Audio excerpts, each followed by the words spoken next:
നോക്കാം. ആ colour difference നേരത്തെ പറഞ്ഞതുപോലെ നായകൻ പ്രതിനായകൻ അത് തന്നെയാണ് ഉദ്ദേശിച്ചത്.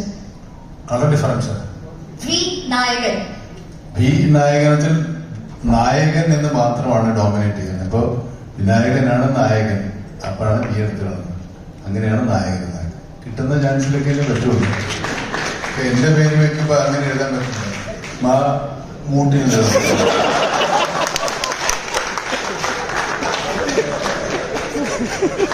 അങ്ങനെ പറ്റില്ല. അപ്പൊ അതാണ് അങ്ങനെ വിനായകനായതുകൊണ്ട് മാത്രമാണ് നടക്കുന്നത്. ഞാൻ ഈ പെണ്ണുങ്ങളെ വിളിക്കാതിരുന്നിട്ട് അവരിങ്ങനെ അക്ഷമരായിരിക്കുന്ന ഒരു സംശയമാണ്. നീ പറയാം വേറെ എന്തെങ്കിലും ഉണ്ടെന്ന് ചോദിക്കട്ടെ. നമ്മളെ ഏറ്റവും ഇമ്പോർട്ടന്റ് ആയിട്ടുള്ള ഒരു പാട്ട് ഇതുവരെ കഴിഞ്ഞിട്ടില്ല നമുക്ക്. ഇപ്പൊ നമ്മള് ബി നായകൻ എന്ന് പറഞ്ഞതുപോലെ 30 വർഷത്തോളം സിനിമയിൽ സജീവമായി നിൽക്കുന്ന ഓരോ കഥാപാത്രത്തിലും അദ്ദേഹത്തിൻ്റെതായ തനത് ശൈലിയിൽ എക്സെൻട്രിക് ആയി അവതരിപ്പിച്ച് നമ്മളെ കൈയടുപ്പിക്കുന്ന അഭിനേതാവ് തന്നെയാണ്. നമുക്കിടെ പെർമിഷനോട് കൂടി അല്ല നായകനെ ലാസ്റ്റ് വിളിക്കുന്നത്. ശരി, അവർ സമ്മതിക്കുന്നില്ല. മികച്ച കഴിഞ്ഞ നൽകുന്നതിന് നമുക്ക് വേദിയിലേക്ക് സ്വാഗതം ചെയ്യാം. Ladies and gentlemen, the one performer who we always get mesmerized about, Vinayakan on the floor. ഒരു മൈക്ക് കൂടെ തന്നാ ഞാൻ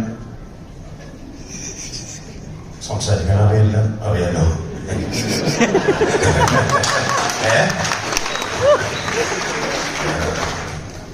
ലൈഫിൽ നടക്കുന്ന ചില സംസാരിക്കാൻ അറിയാമെങ്കിലും നന്നായിട്ട് അഭിനയിക്കാൻ കഴിയും.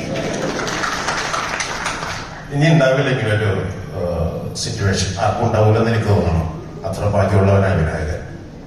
സന്തോഷം.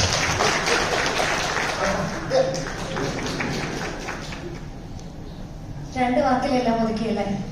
ബാക്കി ഞാൻ പറയാം.